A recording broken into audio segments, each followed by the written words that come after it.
Yes. Magandang morning ulit sa ating mga kasama. Nandito na naman si Kuya Goods nagbabalik. At syempre, kung hindi ka pa nakasubscribe sa ating channel, pa-subscribe na lang po at hit mo na rin yung bell para lagi kang updated sa ating mga video. Anong meron? Puro kayo kasado ha. Lahat na lang kasado sa inyo. Kasado na impeachment trial ni Bibi Sara. Senado inayos ang sitting arrangement ha. Nakakatawa ito ho. Alam niyo ho ba, itong mga pautot nila na ito, ay talagang magugulat ka. Dahil alam nilang bahong-baho na yung pangalan ng mga sinusuka. Pilit pa nilang, sinisigundahan itong impeachment. Plastic pala iyan eh. Sino ba yan? Plastic ka pala eh. Noong sinabi mo, ayaw mong makialam dyan sa impeachment. Ayaw mong watak-watak. Ngayon, lumalabas ang totoo niyong kulay. Ngayon, may proclamation kayo. Ngaw-ngaw kayo ng ngaw-ngaw. Puro kayo patama. Hindi niyo ayusin ang alin. Yung sinampa sa inyong kaso. Sagutin niyo. Yung usapin sa vice cam. Ngayon, nawawala na naman yung usapin vice cam eh. Pero bago natin simulan natin talakayan at reaksyon, isang like, isang share, samahan mo na subscribe at hit mo yung bell para updated ka lagi sa ating mga video. Hindi na natin patatagalin. Ito na, ano ba ito? Trial? Ito, sige, sigundahan natin. Mamaya bigyan natin ng reaksyon. Pasok. Tila ibinulgar ni Atty. Trixie Cruz Angeles na inaayos na ang session hall sa Senado para mag-convene para sa impeachment trial ni Vice President Sara. Ibinulgar din ni Atty. Trixie Cruz Angeles na patanong na yung mga seating arrangement ay katulad noon nangyari dati kay CJ Corona. Ayon sa post ni Atty. Trixie Cruz Angeles. How true na despite all the discussions na sa June 2 pa ang mag-convene ang Senado para sa trial ni VP, ay inayos na ang session hall. Yung seat arrangement katulad ng sa Corona impeachment. Sumisimple ba Senate President Cheese? Ayon naman sa post ni Tio Moreno. Hello, Cheese Escudero. Is it true that the Senate session hall has been converted into a setup similar to the impeachment trial of CJ Corona? Just asking. Thank you. Samantala, heto na naman ang kapatid ni BBM na si Manang Amy sa kanyang statement. Tiniyak nga ni Senator Amy Marcos na wala daw mangyayaring impeachment trial laban kay Vice President Sara Duterte habang nakabreak ang sesyon ng Kongreso. Sa isang panayam, sinabi ni Marcos na sa katunayan, ang impeachment trial ay hindi itinuturing bilang isang urgent issue ng kanyang mga kasamahan sa Senado. Kasabay nito ay kinumpirma ng senadora na nagkaisa ang lahat ng mga senador na sa July pa lamang tatalakayin ng issue.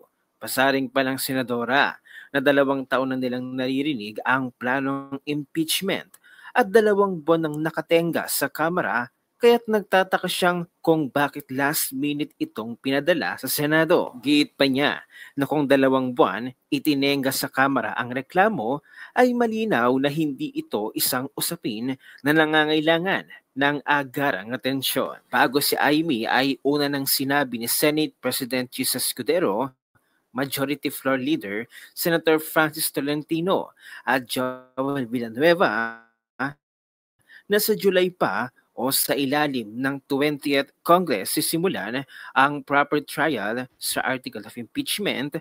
Sana lang totoo sa July kasi nabanggit nyo na yan eh. Pero pag nagbago na naman ang ihip ng hangin, ibig sabihin pinagluloko nyo na ang taong bayan. Hindi na ho makatuwiran yung mga binabanggit nyo at tapos bigla-bigla na lang magkakaroon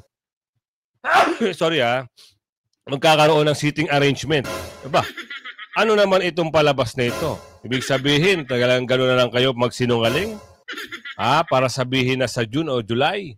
Tapos ito biglang may papasok na eksena. Uumpisahan na pala di umano. Ano ito? Sana, hindi totoo ito.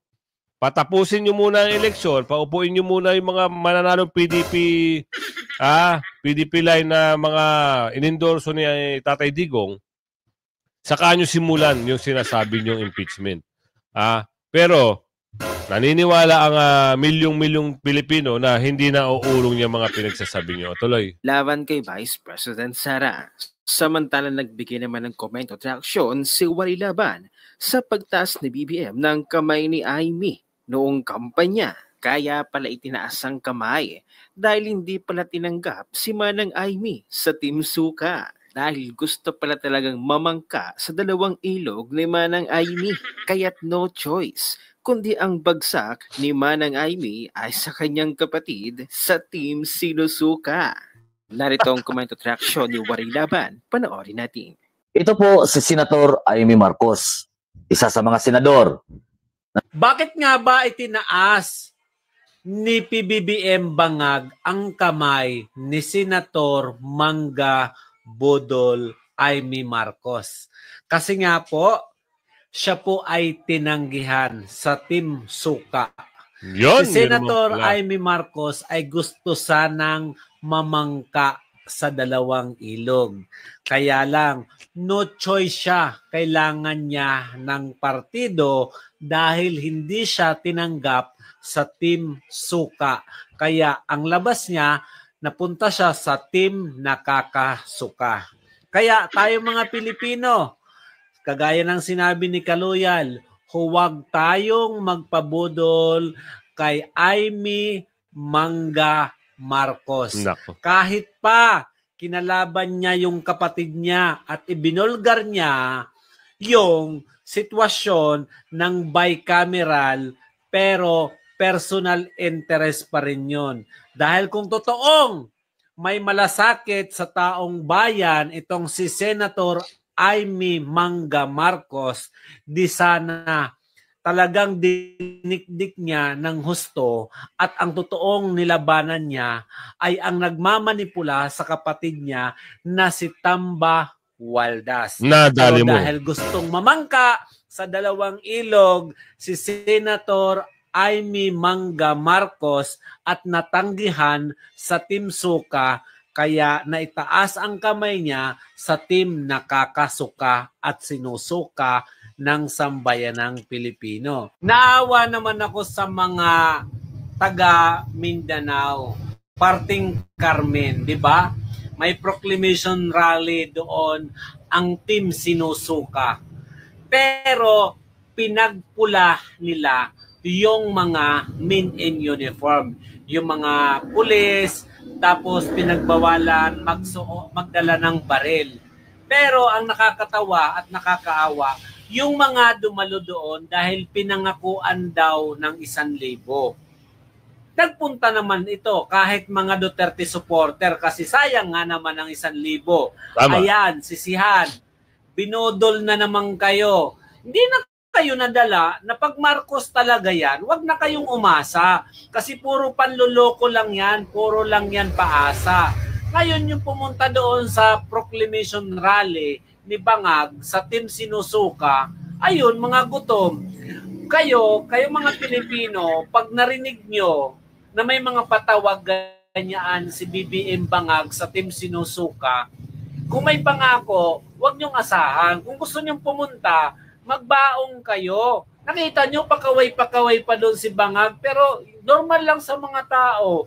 Hindi kagaya ni Tatay Digong na inaabangan lagi. Ang mga tao laging excited na makita si Tatay Digong.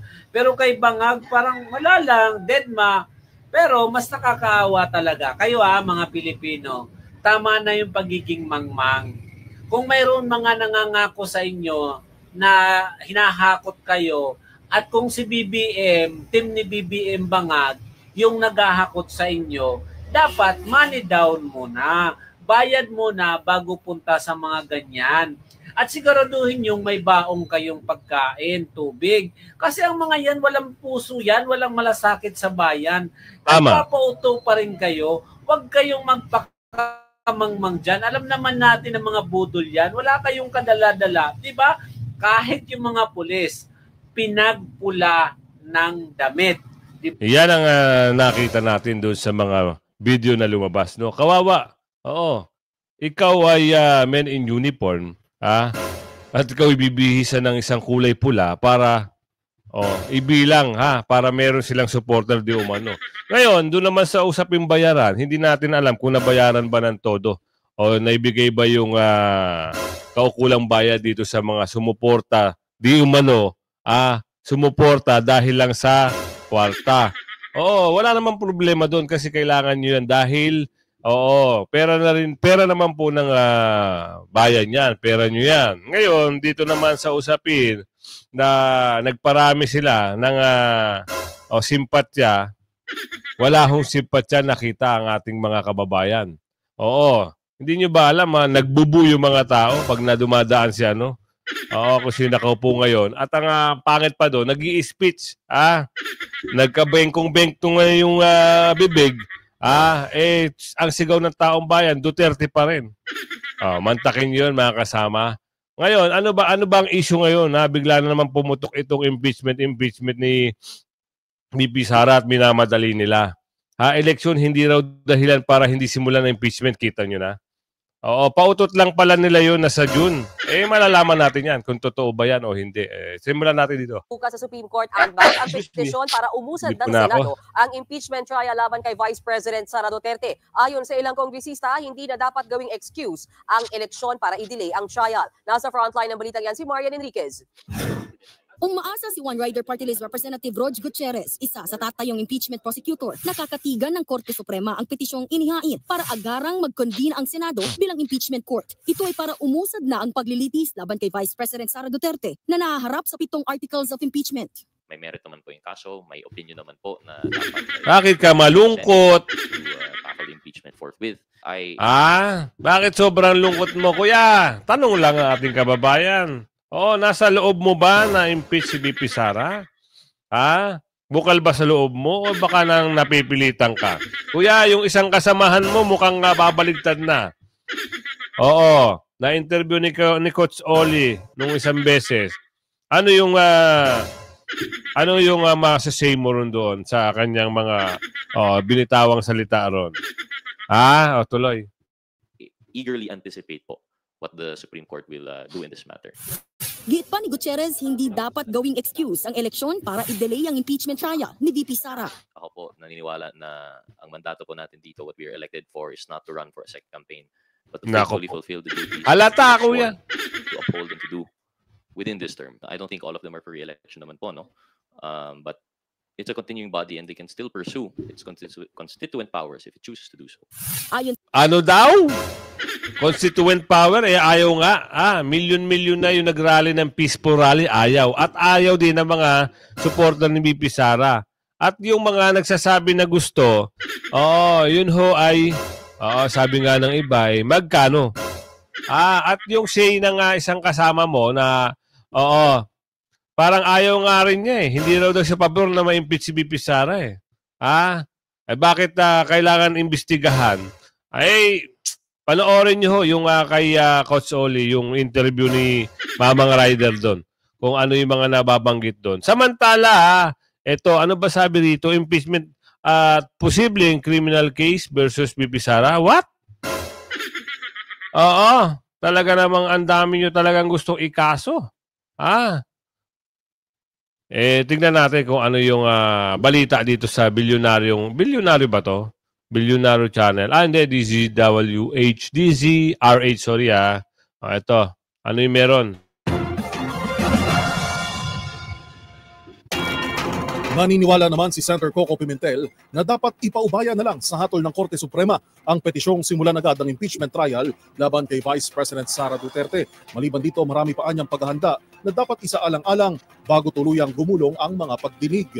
Pakinggan ng ulat ni Raymond Dadbas. Mas makabubuti nang hintayin na lang kung anong magiging desisyon ng Korte Suprema sa petisyon na nananawagan sa kataas-taasang hukuman na maglabas ng writ of mandamus upang utusan ng Senado na agarang mag-convene bilang isang impeachment court.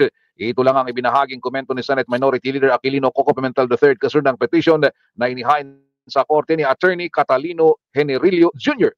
Tumanggi na itong magbigay ng dagdag na komento kaugnay sa nabanggit na petisyon. Nauna nang inihayag ni Pimentel na may mandato ang Senado na agarang magsagawa ng impeachment trial.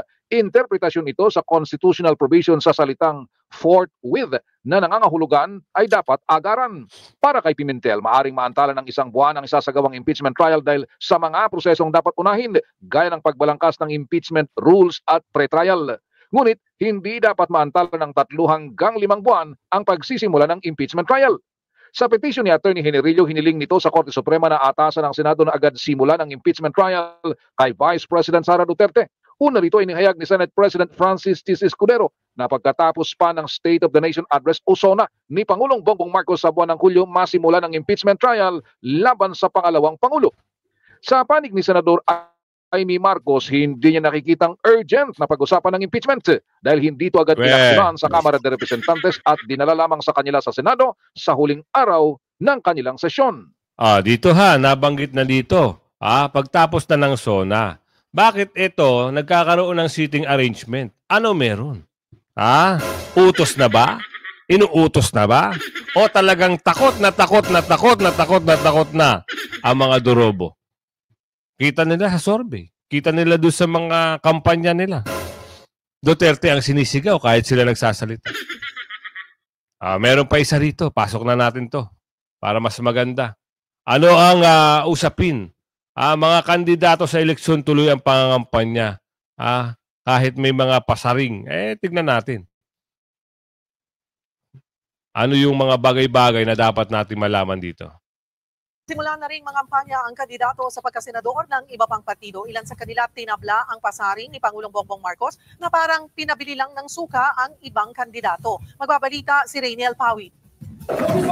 Ipinakilala ng Partido Federal ng Maharlika o PPM ang kanilang mga manok sa pagkasenador. Kabilang dito ang ilang kilalang kaalyado ni Pangulong Rodrigo Duterte, ang dating Executive Secretary ni Pangulong Bongbong Marcos na si Vic Rodriguez, Sagip Party List Representative Rodante Marcoleta, Senador Bongo at Bato de la Rosa, maging ang abogado at doktor na si Joey Montemayor at dating Senador Gringo Honasan. Inendorso rin ng PPM si re-election ni Senators Amy Marcos at Francis Tolentino at former Senate President Tito Soto. Sa press conference, buwan naman nung dumating ang senatorial candidate na si Atty. J.V. Hinlo. Isa sa kanyang ipinangako ang mga hakbang upang tundukan ang korupsyon sa bansa.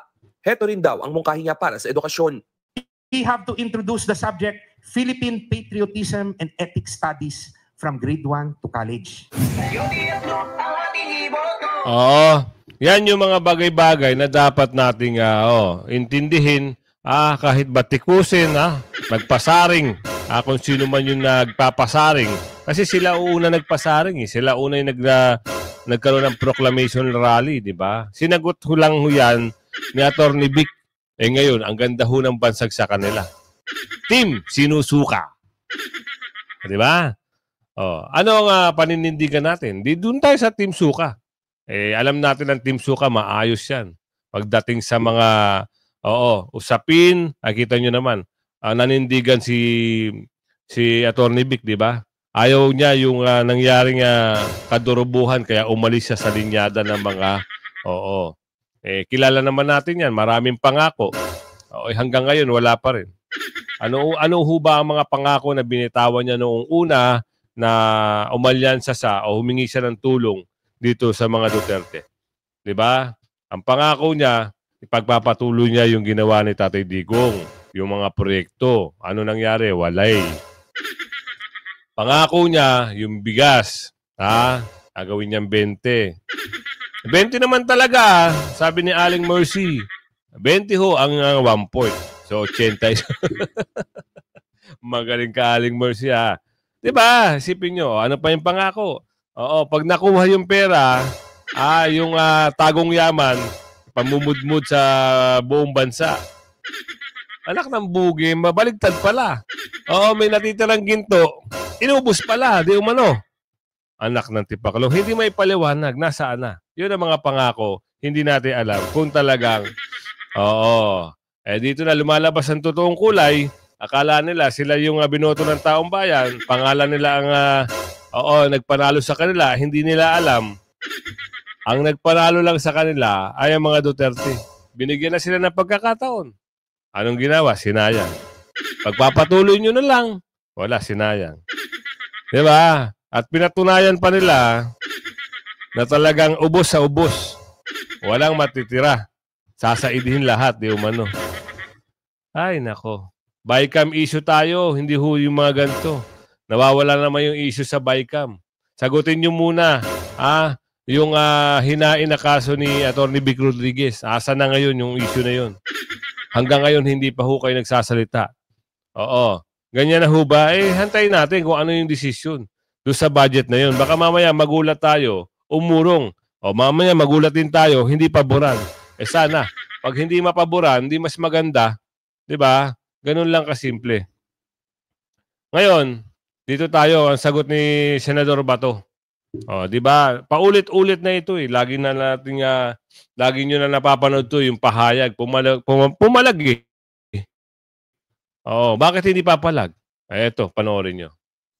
Sa Davao del Norte, na alam natin baluarte ng mga Duterte. Sir, medyo may parinig lang ulit si Pangulo about sa sinabi ni ex-PRRD na yung nino po niya na pumatay na lang ng 13 senators para yung way sa PDP-Laban candidates.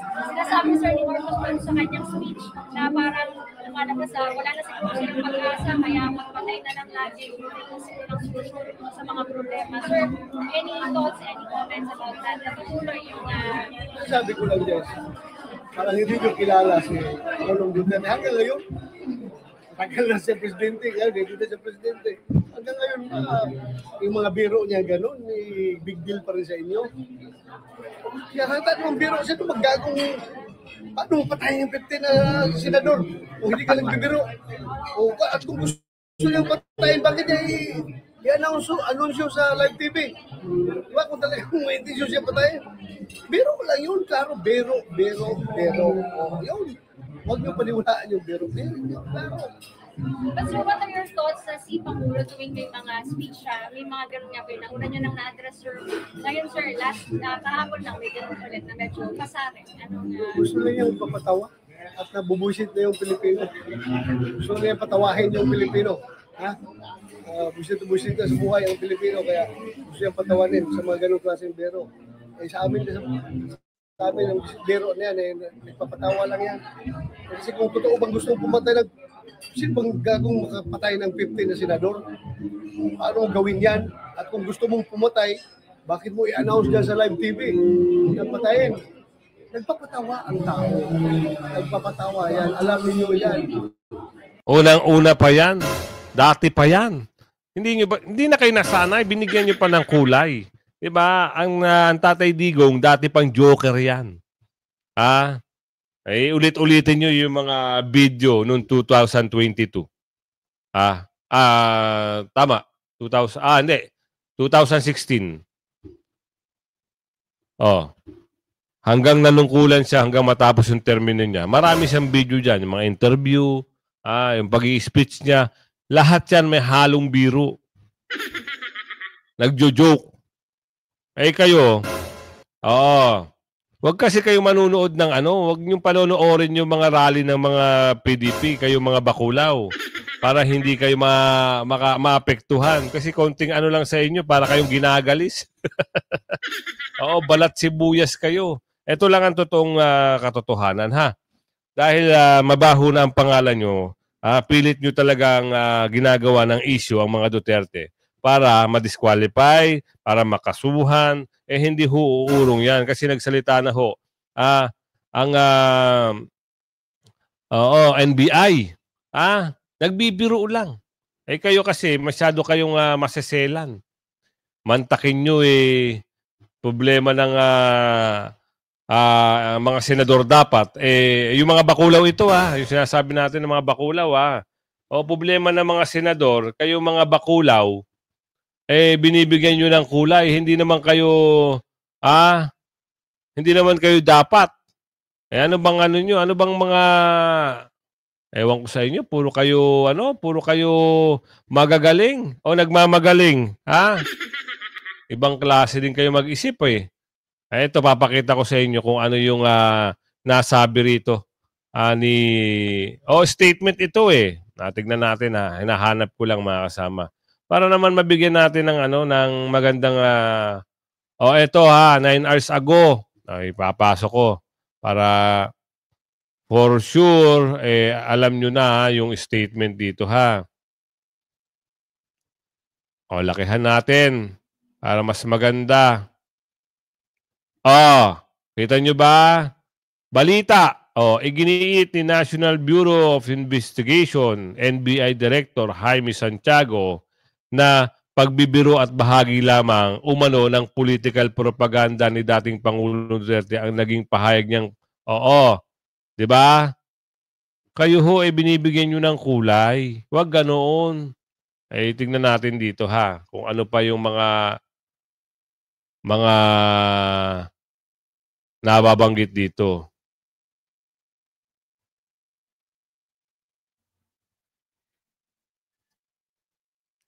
NBI chief sa pahayag ni PR tungkol sa pagtut sa 15 senador.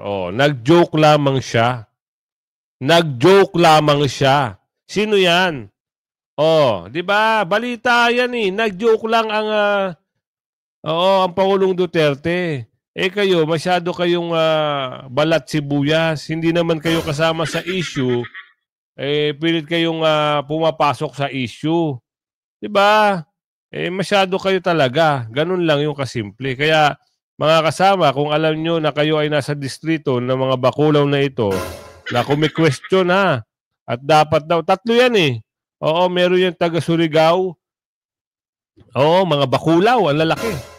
Napahiya sila sa NBI. Ito, tuloy pa natin sinasabi ni Senador Bato. Parang hindi nyo kilala. Sir, last na may part, sinimulan na nga po ng alyansa, yung kanilang Visayas sa Mindanao. Like, sir, kayo bilang isang Mindanaoan sa ngayon ba, sir, kampanya pa rin na solito pa rin ang boto ng Mindanao para sa Pilipinas? Hintayin na lang natin yung eleksyon. Kasi kami naman ay umatalo, ang problema. Basta we are offering our services to the people. Kung manalo, maraming salamat. Wala sa amin, we are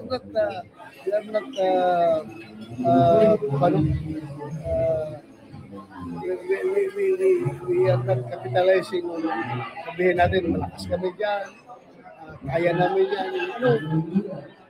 Nothing is sure until May 12 elections. Hintayin na lang natin. Hindi muna tayo magyayabang. Kaya mga kasama, kung alam natin na talagang gusto natin ipanalo, ikampanya nyo ito mga PDP line. Huwag nyo hong pababayaan. Para lalong maging solid ang pagkapanalo. At syempre, yung mga nagbabalak kay BP Sara na impeach na yan, mawalang saysay na rin yan. Diba? Mga durobo talagang gagawa ng paraan yan para lang ma-disqualify si Tatay Digong at si BP Sara. Ngayon, ito, bibigyan ko kayo ng magandang laban. Siyam yan, siyam sila. PDP line. Kahit wag na ho kayo, wag nyo nang buuin yung 12, siyam na lang. Solid na lang natin yung siyam para sigurado tayo. Kasi pag nahaluan natin ng bulok yan, for sure yan, manggugulo lang yung bulok na yan. Diba? Ganun lang kasimple yun. Ano pa ba ang pag-uusapan natin dito? Lagi na lang natin sinasabi, kampanya natin. At yung taga Mindanao ho, talagang solid na suporta yan. Marami nagko-comment sa akin taga Mindanao. Sabi niya, Kuya Good, talagang solid kami dito, hindi lang sa Mindanao. Davao, Bisaya, Samar, Leyte. Yung baluarte nga ni Ibakulaw. Nagme-message din sa atin, nagko-comment din sa atin na talagang solid sila. At yung mga migrante, nag-iisip na sila ng mga para-paraan na paano sila makatulong. Kasi, hindi ganun kalaki yung populasyon doon sa ibang bansa, di ba? Hindi ganun. Hindi kagaya rito, talagang kagaya dyan, solid. Pag sinabing boto talaga. Doon, may trabaho yung mga tao. No? Meron sila mga ginagawang trabaho, busy sila lagi. Kaya ikampanya nyo kahit sa pag-share ng video at sabihin nyo sa inyong mga kamag-anak kung sino-sino yung mga dapat iboto sa PDP line. Tuloy pa natin ito, yung kaya Senador Bato, para mapakinggan natin kung ano yung mga details.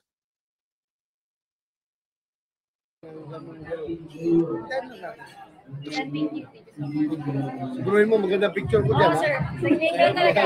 Post na naman kayo na napakapangit na picture ko, ha? O ano yung I? Inspirasyon. Inspirasyon, inspirational leader. Sino yun? Ipe Salvador. Yun. Ipe. Letter I din. Philip Salvador. Inspirasyon ng marami.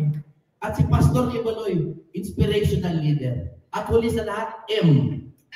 And then M, malasakit, bongo.